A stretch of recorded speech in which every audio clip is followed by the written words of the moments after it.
So it became a Brahmin thing. And taking it from there, it is the Brahmins. And you see what they did, if you take it literally, yes, Brahmins were in one room, everybody else was in the other room. Not in a forward caste in one room and backward and OBC, no. Everybody else was a Brahmin. So he just took that lesson, if you can call it that, and translated into a political formula. So, yeah.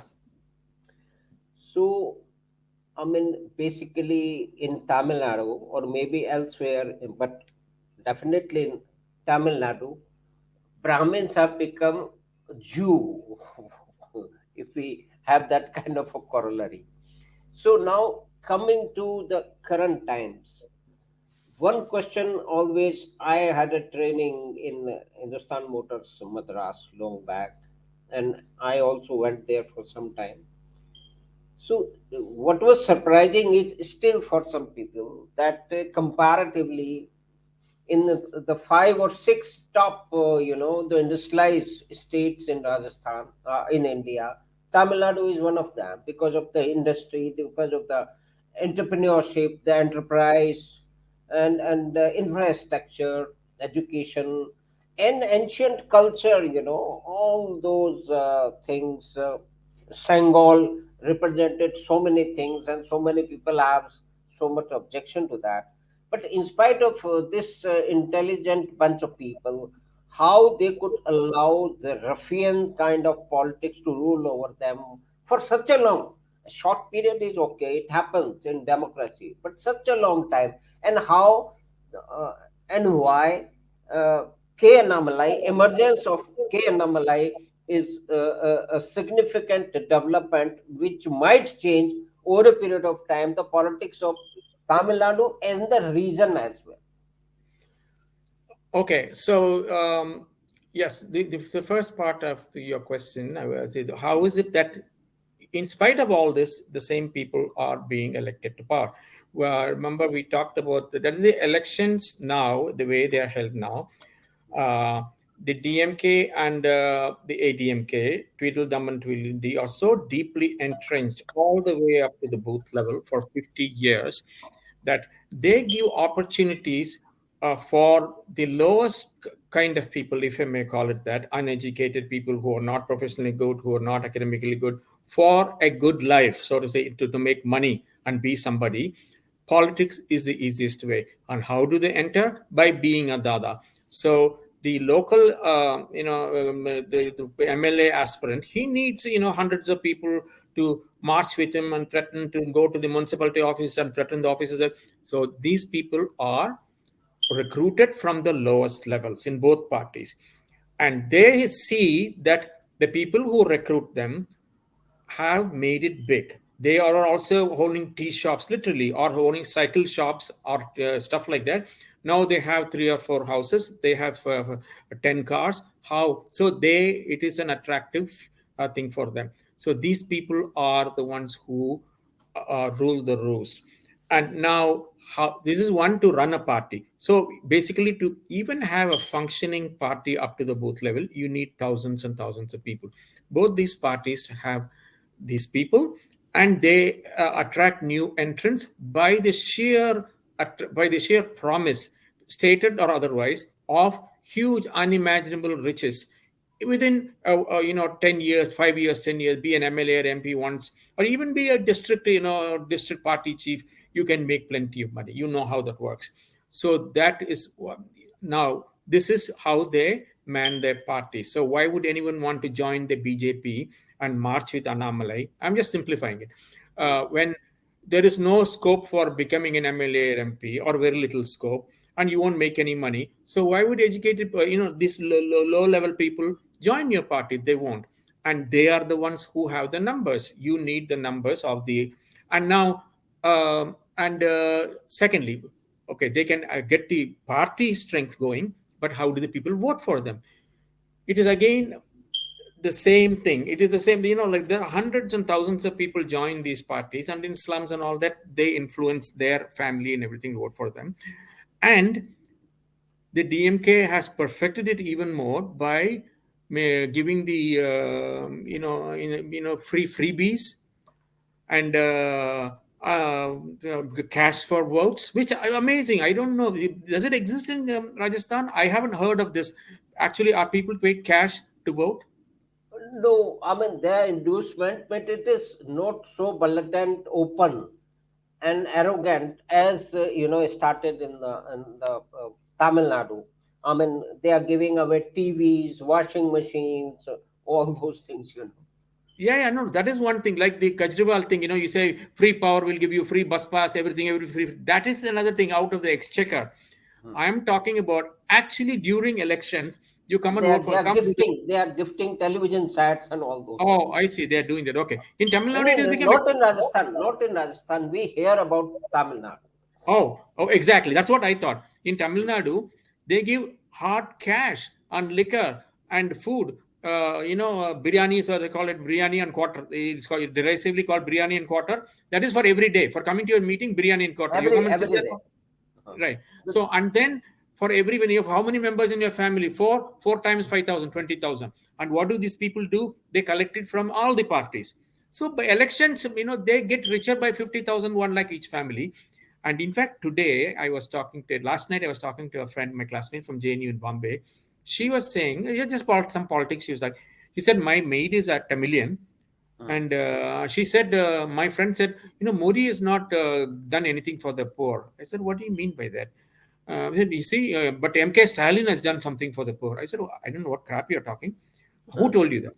No, my maid is Tamilian. And so what did she tell you? I said, this sounds so naive. I'm surprised you talk. She is naive, by the way, my friend, mm, unfortunately. mm, She said, no, my servant said Stalin is giving 2,000 rupees per month to women in poor women. I said, he has stolen, his family is worth, 5 lakh crores or 50 lakh crores, something unimaginable. And he takes 5 crores out of that and distributes 2,000. And you're saying, therefore, Stalin is better than Modi. What are you talking? Anyway, so that is what they do. Now, the votes, how do the votes go to them? Every vote, in a family, the family, for all the poor families, or many of the poor families, joining the DMK to ADMK is a path to success. Path to, in terms of money and power and shortcuts to success. So that attractions, and they see there, sometime 15 years ago, this fellow was running a grocery shop on the corners of the street. Now he's owning two medical colleges and has something else, a brewery. That is a very powerful attraction, right? And for to join the party as well as to vote for this party. The vote is my further, the grease for voting come with the actual cash. These are all uneducated people. Unfortunately, I don't. I hope I'm not offensive. India people, electorate is uneducated. They don't know what is good for them. They're easily swayed by either emotions, which is at least understandable, or much worse is bribery, plain bribery. So that is how they stay in power. Now, and every time you extend this logic a little more by being a member for a poor family living in some village or small town. Your husband is a local assistant to the assistant of the assistant of the town party chief. He's a low level fellow, but still, if you do something, you need a license to open a shop, he will go and get it. You get caught some police case, he will fix it for you. So this kind of thing extends. So if you multiply it a million times, this is the secret, because they know that they get things done by hook or crook, mostly by crook. And this is a powerful attraction for uneducated people. Now, Annamalai, let's come to Annamalai for a moment. What is it that he can change about this whole thing? Annamalai is, most importantly, he is not one of those two parties. That is the biggest attraction. There have been other parties, they get no traction. Even the BJP has existed. I know some people who are supposed to be the next BJP chief, but he's a Brahmin. He was not chosen.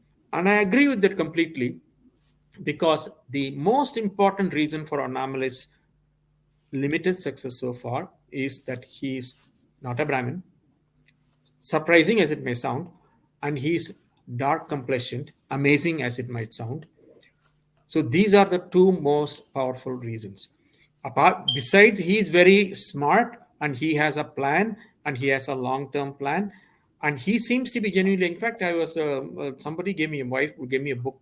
He wrote in 21 about himself. He seems to have some real passion for making things better in Tamil Nadu. He said what you just said. How come Tamil Nadu is being spite of being better developed with a better past in terms of economic success and culture and all that? Why are they sticking with this kind of politician? Now, Annamalai did his MBA. Tell me if I'm getting late. Are you getting late? No, no, it's okay. He Okay. did his MBA from IIM Lucknow. Correct. And he was saying that while he was in Lucknow, he had a chance to go maybe on project or something to go visit some probably small villages around Lucknow and UP. He said the kind of poverty that I saw in this very small hinterland of UP around Lucknow, he said that was shocking to me from Tamil Nadu. Even though he comes from a place, there is plenty of poverty. There's no question about it. He's not. He is from a bordering district of mine, adjacent district. It is very dry. There is plenty of poverty even today. But I used to feel the same thing when I was posted in Madhya Pradesh, in Ujjain and Gwalior for during my state bank probationary days. I used to be amazed. This looks like from a different century when I used to travel by bus in those villages. And I went to Omkareshwar in Madhya Pradesh. There's a Jyotirling there from Yeah. Indore. From Indore, it's about 2 hours. I went with some friends now about 3-4 years ago, just for old time. I went to saw them in Indore since I was in State Bank. Said like, I wanted to go to Omkareshwar, and I went in the car. We hired a car, of course. We went there. We stopped in the villages and to have tea and all that. It looks like it is from the 19th century, even today, and the people there look so poor. So it is such a difference from Tamil Nadu today, and that I felt that even in 1980 when I was in State Bank, I was in Indore and Ujjain and all that. So that poverty, he said, that really moved me. That this such poverty exists. It was a shock in Tamil Nadu. I've seen poverty, but I'm used to the poverty, which is on a much, as it is, slightly better scale. But this was much worse. He said, "This something needs to change." He's only in a book. I don't know if he really felt that, but let's leave that aside. But then he also says that, Modi really impressed me, that he wanted. I have the same feeling about Modi. Modi really wants to do something for India. That he seems to come from his heart, which of course none of the other bastards seem to have that thing in them. So, so you're talking about he's black complexion, amazing as it may sound, and he's not a Brahmin, which is logically can be explained, and he also seems to have a passion, and he's super educated, and he has seen, and he gave up something to come here. He Yeah. wasn't he wasn't a lifetime politician. And there's a fourth, more very both equally important reason. All the other BJP chiefs they had, they're good people.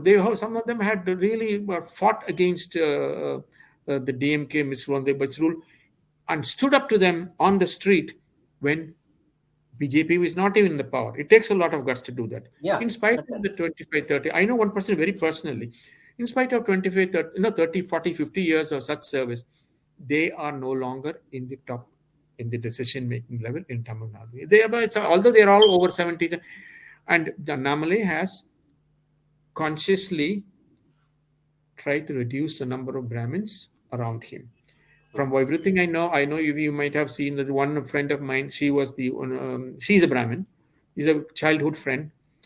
She got elected as the one only BJP councillor. It's just a councillor, corporation councillor, which itself is like being elected to parliament since she's a Brahmin.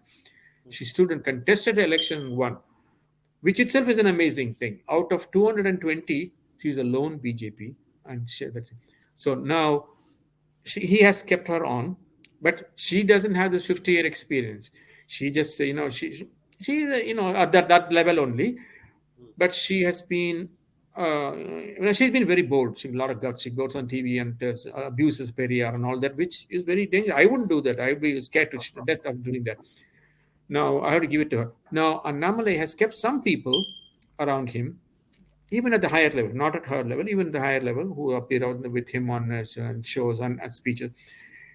But he has made it very much taken it away from looking like a Brahmin party.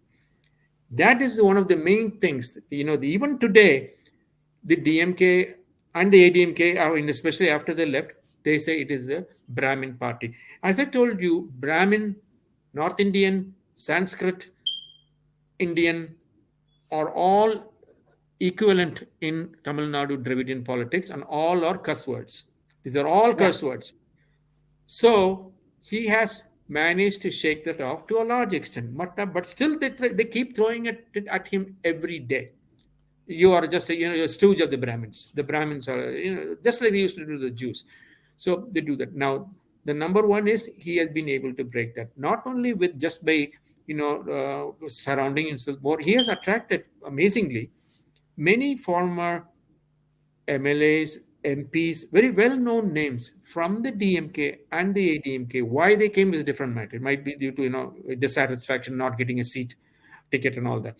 Many of them, there must be at least 10 names that I can think of easily, big name who are MPs or ministers or MLAs in the DMK or ADMK who are now with him, which itself is a big thing. And they're all talking about Lord Ram and all that after 50 years or 40 years of saying that God doesn't exist and all that. So now that is a good thing he has done. Now all these things are the people now, but he has also translated it in terms of hard work by this, especially the Padayatra. I'm sure you know about it. He has gone on a Padayatra. Past, I think he's still going on. It has seems to now again. I've not been there. I've walked with him, anything like that. From what I read, and my friends tell me, it is getting a lot of traction. And I see it on TV and all that. There are plenty of people, and so he's been able to translate, what he has in his mind. He's been taking it out and spread it on the street. Now, on the street, when he's walking, here is a dark complexion non-Brahmin now walking, the BJP. And then he has other non-Brahmin well-known people along with him. So that itself gives a different image, the BJP. That gives some people actually, rather than, oh, that is just a Brahmin thing. Yeah. So he has strategically used the